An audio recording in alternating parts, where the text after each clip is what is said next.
I internalized that as opportunity. Like we had such a responsibility to this audience to deliver something. I just kind of cast it as, oh, he's losing his marbles. Had I known, I think I would have handled it better. I think to deliver something for a passionate group of people. Yeah. As someone who is so deeply passionate myself. Things are spiraling out of control for Blake Lively. Justin Baldoni and his legal team aren't just fighting back. They're coming for her reputation, branding her a liar. Just 48 hours after Blake slapped him with a lawsuit, accusing him of and misconduct, Justin fired back with full force. His team is calling her claims completely false, boldly stating they have undeniable proof to shut her allegations down. And now, the pressure is on. Blake, Ryan Reynolds, and their entire inner circle are caught in the storm as Justin escalates his counterattack. He's not playing it safe. He's dropping text messages, behind-the-scenes footage, and who knows what else. This is just the beginning. For those who haven't kept up, here's the deal. This legal battle exploded fast. At first, Justin, alongside Jimmy Heath and Wayfair Studios, launched legal action against the New York Times, the very outlet that first exposed Blake's claims. But that was just the warm-up. In a shocking twist, Justin then filed another lawsuit, this time going straight for Blake and Ryan.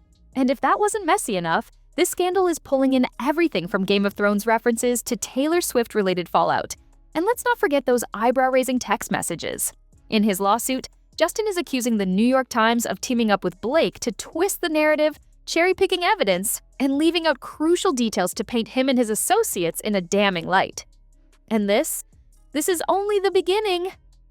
Justin isn't just pushing back, he's exposing what he calls a calculated media play. He claims that before the New York Times even published Blake's allegations, he and his team made it crystal clear that her story wasn't accurate. But according to Justin, that didn't matter. He believes the article was all part of a bigger, long-term strategy to push Blake's side of the story, no matter the facts. And here's where it gets even messier. Justin alleges that the Times rushed the article out 2 hours early just to control the narrative before his team could respond. As for Blake, she initially sidestepped a direct legal showdown by filing a right-to-sue letter with the California Civil Rights Department, conveniently avoiding the discovery process and keeping key details under wraps. But now that the truth is spilling out, Justin's camp is making a bold claim. They say Blake never actually wanted a lawsuit. Instead, they argue she was just trying to boost her own credibility. Her biggest accusation? That Justin and his team were out to destroy her reputation, using their media connections to spread damaging stories. She even dropped text messages she claimed proved it. But Justin's team is calling foul, saying she doctored those messages to stage a full-blown character takedown. And they're not just talking, they've got receipts. Justin's team released internal messages showing they were actually worried about Blake's PR team spreading exaggerated praise about her. In one eye-opening exchange, Justin himself asks, "How can we disprove these allegations?" "It's making us look terrible." His team jumps in to reassure him, pointing fingers at Blake's publicists for the smear campaign. Meanwhile, a PR strategist— It is important in times like these to have a distraction. We're carefully considering other people that will be sued also. Ryan Reynolds, for sure.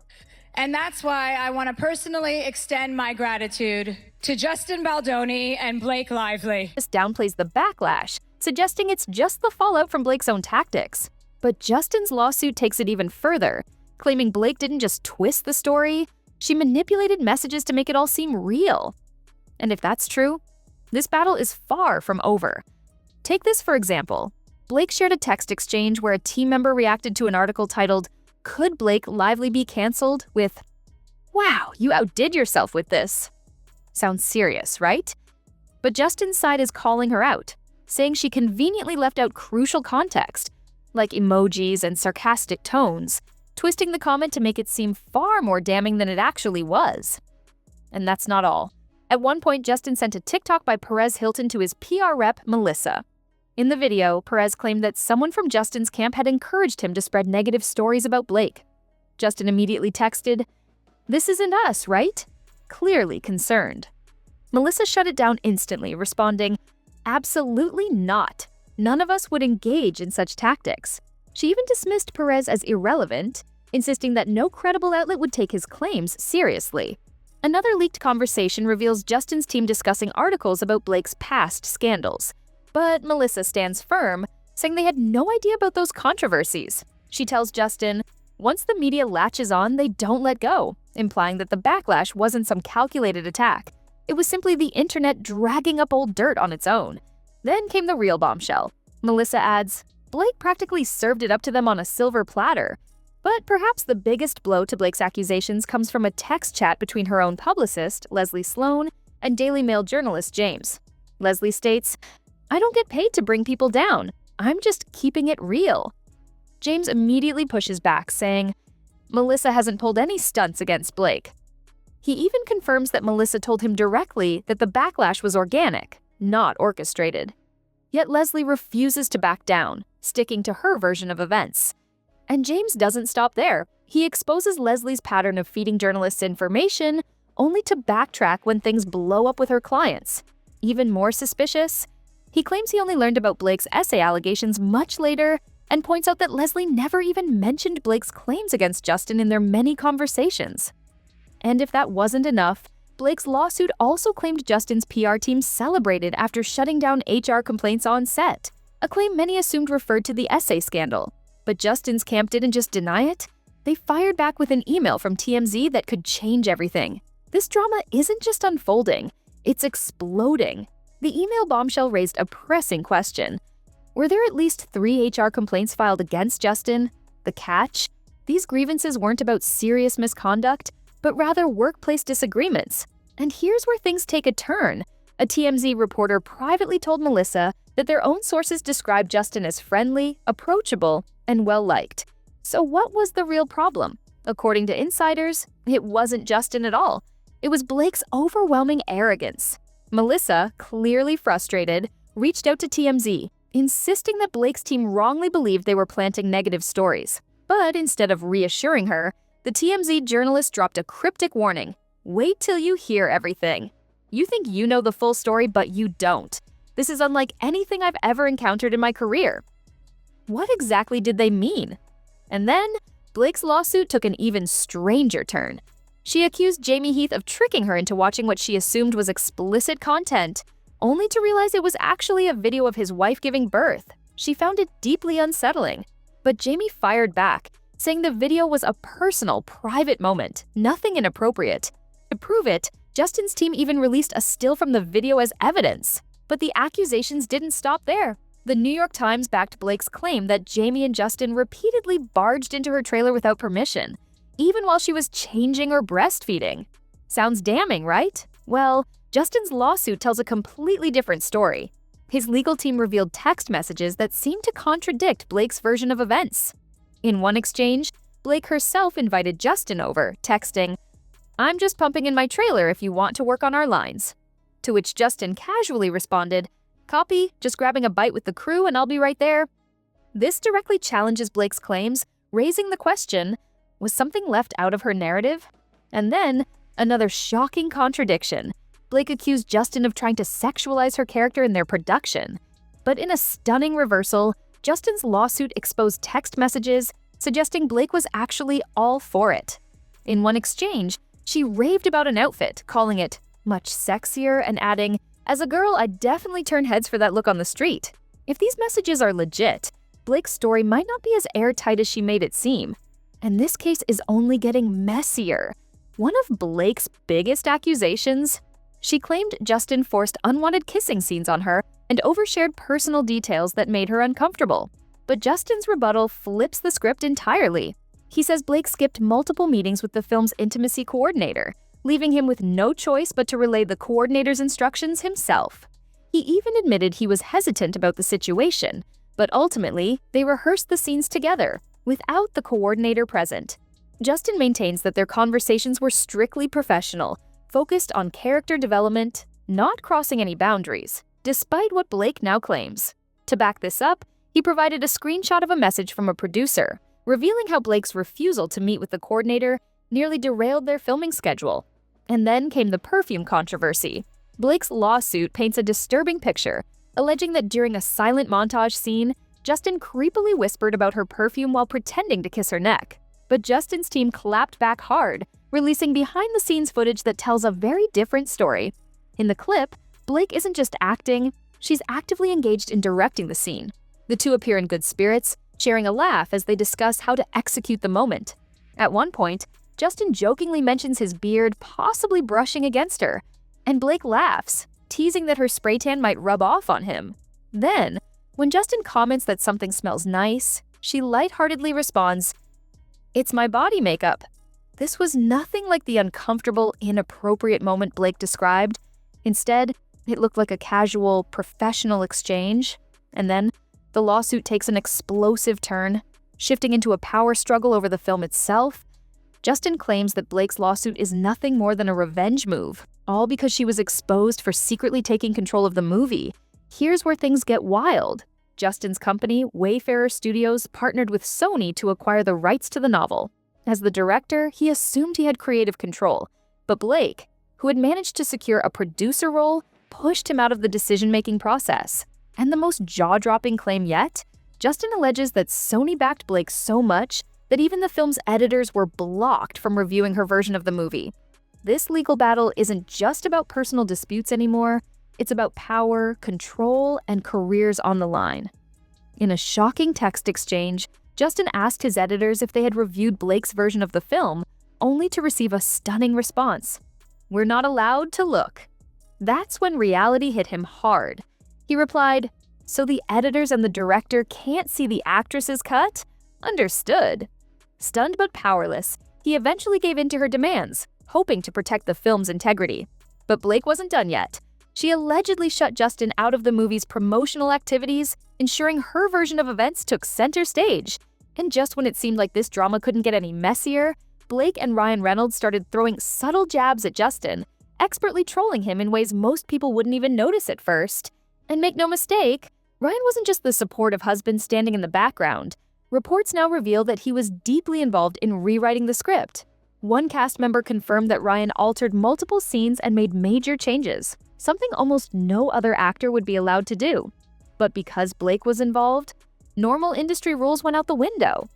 And you have to see this. From the very beginning, Blake and Ryan were tweaking dialogue, adjusting scenes daily, and stirring up on-set drama.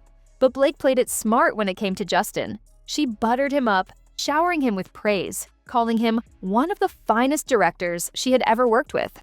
She claimed past directors had stifled her creativity, making Justin, in his attempt to be fair, grant her creative freedom. That turned out to be a huge mistake. Blake completely overhauled a pivotal rooftop scene, triggering a domino effect that threw the entire production into chaos. And guess what? Justin's legal team revealed that Blake was obsessed with getting Ryan and Taylor Swift's approval on her changes, constantly bringing them up while waiting for Justin's reaction. This isn't just a lawsuit anymore. It's a power war, and the stakes keep rising. But Blake wasn't done yet. She lured Justin to her penthouse, where Ryan Reynolds and Taylor Swift gushed over her script changes, convincing Justin that her input was absolutely essential. And guess what? It worked. Later, Justin texted Blake, praising her creativity and promising to incorporate some of her ideas into the final cut.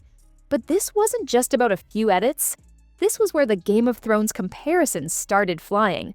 In one of their messages, Blake boldly compared herself to Khaleesi, declaring that she had her own dragons, Taylor and Ryan, backing her up. This wasn't just about flexing her connections. She was making it crystal clear. She had real power in both Hollywood and the music industry, and she was calling the shots. But Blake's ambitions didn't stop at one scene. She wanted total control over the script. And Justin, desperate to keep the peace, he gave in to her endless revisions. Day after day, Blake kept tweaking the script, and before long, she was challenging every single directing decision. The tension on set was boiling over, even before cameras started rolling. And then, things took a shocking turn. Rumors exploded that Justin had fat-shamed Blake. But here's what really happened. Justin never made any cruel remarks, not even close. He had simply asked her trainer about her weight, because he had to lift her in a scene, and with his history of back issues, he needed to be careful. A reasonable concern, right? But Blake was furious. She told Ryan, and that's when all hell broke loose. Ryan stormed into their penthouse, ready to go full Deadpool on Justin. He confronted him face to face, accusing him of body-shaming Blake. And just like that, the entire situation exploded. But Blake's wrath? Oh, she was just getting started. Oh, but Blake? She wasn't backing down. Not even close. She reportedly threatened to walk off the project unless Justin bowed to her demands.